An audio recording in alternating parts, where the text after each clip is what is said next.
BNP মহাসচিব মির্জা ফখরুল ইসলাম আলমগীরের বাসায় তল্লাশি চালিয়েছে আইনশৃঙ্খলা রক্ষাকারী বাহিনী। মাদকের অভয়ারণ্য, ঘরের মধ্যে ঘর বানিয়ে মাদকের কারবার, নিয়মিত যাতায়াত থাকলেও যে কেউ হারিয়ে যেতে পারে এমন ঘর সদৃশ সুড়ঙ্গে।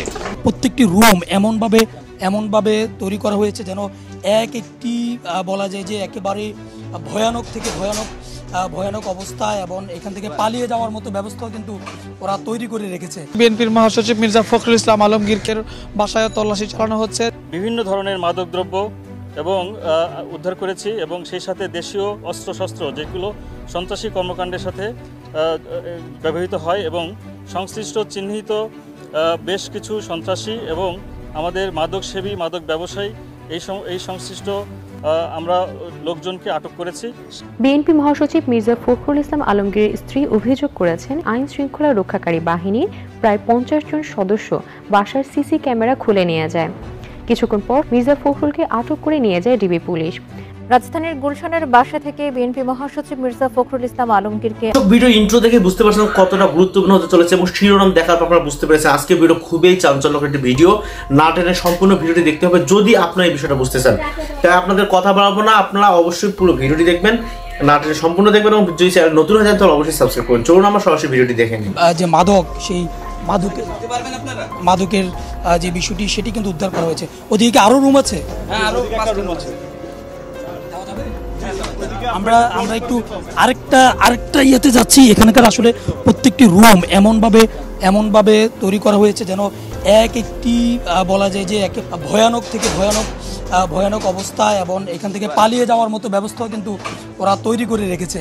অর্থাৎ একদিক থেকে যদি ওদেরকে অভিযান করা হয়, এবং অন্য দিক দিয়ে বের হয়ে যাওয়ার যে পথ সেটিও কিন্তু তারা আসলে তৈরি করে রেখেছে, এবং প্রত্যেকটি রুম থেকে গোপনভাবে বের হয়ে যাওয়ার যে পথগুলো সেটি কিন্তু রয়েছে, এবং ধারণা করা হচ্ছে এটি বাইরে থেকে মনে হয় লক করে দেওয়া হয়েছে। এখান দিয়ে এটি দেখলে বোঝা যায় যে এখান দিয়ে বের হওয়ার রাস্তা, কিন্তু এটা বের হয়ে বাইরে থেকে এটি বন্ধ করে দিয়ে তারা পালিয়েছে, এমনটি কিন্তু ধারণা করা হচ্ছে। এবং দেখতে পাচ্ছেন যে সেনাবাহিনী সদস্যরা এটি ভেঙে আসলে ওই পাশের যে রুমগুলো আছে সেই রুমগুলোতে কেউ পালিয়ে রয়েছে কিনা, পলাতক আছে কিনা, এবং পাশাপাশি ওখানে কোনো মাদক আছে কিনা, এবং দেশীয় যে অস্ত্রের বিষয়টি আমরা ইতিমধ্যেও দেখিয়েছি যে অনেকগুলো দেশীয় অস্ত্র কিন্তু সেনাবাহিনী উদ্ধার করেছেন। সেই দেশীয় অস্ত্র রয়েছে কিনা সেটি কিন্তু দেখার চেষ্টা করছেন। এবং আমি যেমনটি বলছিলাম যে প্রত্যেকটি এক একটি কক্ষ থেকে বা এক একটি তাদের যে কামরা, এগুলো থেকেই কিন্তু আরেকটি জায়গায় যাওয়ার যে রাস্তা সেটিও কিন্তু এরা করে রেখেছে। অর্থাৎ পালিয়ে যাওয়ার মতো যে সমস্ত দরজাগুলো রাখা দরকার, জানালাগুলো রাখা দরকার, সেগুলো কিন্তু রেখেছে।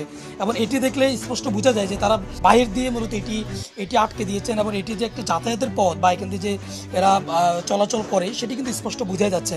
এখন ওই পাশে আসলে ঠিক কী পরিমাণ দেশীয় অস্ত্র কিংবা কী পরিমাণ ওই পাশে মাদকের যে বিষয়টি রয়েছে সেটি দেখার জন্যই মূলত বলা যায় যে এখান দিয়ে আসলে পালিয়ে যাওয়ার যে চেষ্টা এবং পালিয়ে যাওয়ার জন্য যাতে করে কোনো অভিযান করা হলে তারা যেন একেবারে সুন্দর করে পালিয়ে যেতে পারে, সেই পালিয়ে যাওয়ার জন্যই মূলত প্রত্যেকটি রুম থেকে আবার এভাবে আলাদা আলাদা করে যে দরজা করার যে বিষয়টি সেটি কিন্তু এখানে রয়েছে।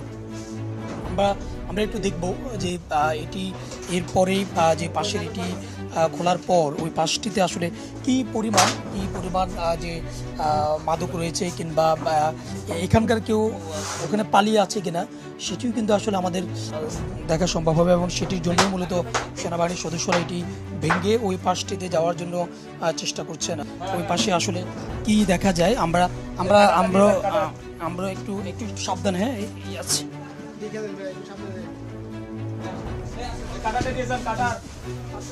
আমরা একটু ভিতরে প্রবেশ করার চেষ্টা করছি। ভিতরে দেখা যায় দর্শক দেখতে পাচ্ছেন যে ঠিক ওই পাশের মতোই এটি দরজা খুলে আমরা যখন এই পাশটিতে আসলাম, আমরা এখন পর্যন্ত এখানে কোনো মানুষ দেখতে পাইনি, তবে সেনাবাহিনীর সদস্যরা এটি খুলে দেখার চেষ্টা করছেন যে এখানে আসলে কিছু আছে কিনা সেটি দেখার চেষ্টা করছে। আমরা প্রত্যেকটি রুমে এবং পাশাপাশি ছোটোখাটো ধারালো যে অস্ত্রের যে বিষয়টি, অর্থাৎ ছোট ছোট চাকু, এই বিষয়গুলো কিন্তু এখানে রয়েছে। এবং এর আগে আমরা দেখিয়েছিলাম যে পাশের যে বাসাটি, ওই বাসাটি থেকে কিন্তু অনেকগুলো মাদক উদ্ধার করেছেন এবং মাদকের সাথে মাদকের যে সরঞ্জামাদি এগুলো কিন্তু উদ্ধার করেছে যৌথ বাহিনী। এবং এটি আসলে যে ডেভিল হান্টের যে অভিযানের যে ধারাবাহিকতা, সেই ধারাবাহিকতায় মূলত এই অভিযানগুলো চালাচ্ছেন। আমাদের আজকের এই যৌথ বাহিনী অভিযানে আপনারা জানেন যে মাজার বস্তি যে এলাকা, এটি অত্যন্ত সন্ত্রাসী কর্মকাণ্ড এবং ছিনতাই রাহাজানিতে এইসব এলাকার মানুষজন জড়িত।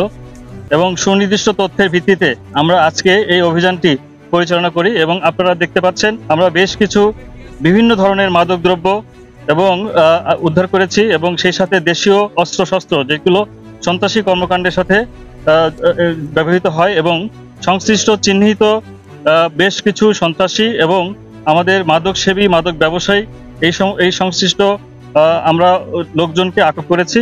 এবং আমাদের বেশ কিছু মাদকদ্রব্য সহ যে দেশীয় অস্ত্রশস্ত্র আমরা আজকে জব্দ করেছি, সেগুলোর আমরা আইনগতভাবে নিষ্পত্তি করব। এবং আমাদের এই অভিযানটি আমরা আশা করছি যে সামনে যে রমজান মাস, এবং এই রমজান মাসের এই এলাকার আইন শৃঙ্খলা পরিস্থিতি অনেকাংশেই অবনতি হতো বলে আমাদের ধারণা ছিল।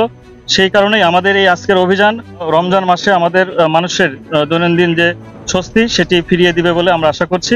এবং আমাদের এই অভিযান সামনে অব্যাহত থাকবে, এবং আমাদের এই আইন শৃঙ্খলা পরিস্থিতি এবং জনজীবনে স্বস্তি আনা পর্যন্ত আমাদের এই অভিযান অব্যাহত থাকবে।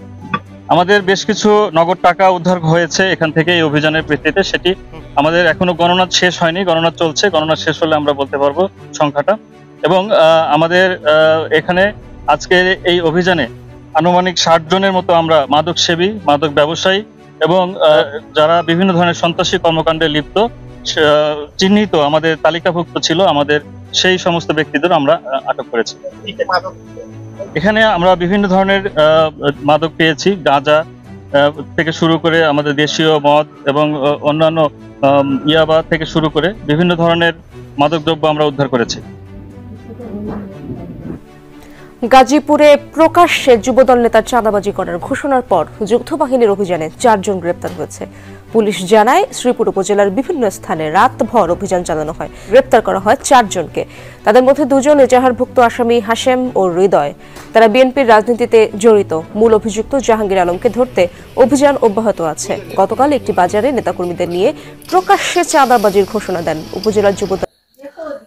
দর্শক, প্রতিবেদনটি দেখার পর আপনাদের কি মন্তব্য অবশ্যই আমাদের কমেন্ট সেকশনে জানাবেন। এবং বাংলাদেশের বর্তমান প্রেক্ষাপট অনুযায়ী ডক্টর ইউনূসকে কতদিন নাগাদ এই বাংলাদেশের সরকার অবস্থায় থাকলে ভালো হবে বলে মনে করেন আপনারা অবশ্যই আমাদের কমেন্ট সেকশনে। আজকে ভিডিও পর্যন্তই। চ্যানেল নতুন হলে সাবস্ক্রাইব করুন, বরাবর মতো অবশ্যই চ্যানেলটিকে সাবস্ক্রাইব করবেন এবং এই ব্যাপারগুলো মন্তব্য আমাদের কমেন্ট সেকশনে দিবেন। আজকে ভিডিও পর্যন্তই। আল্লাহ হাফেজ।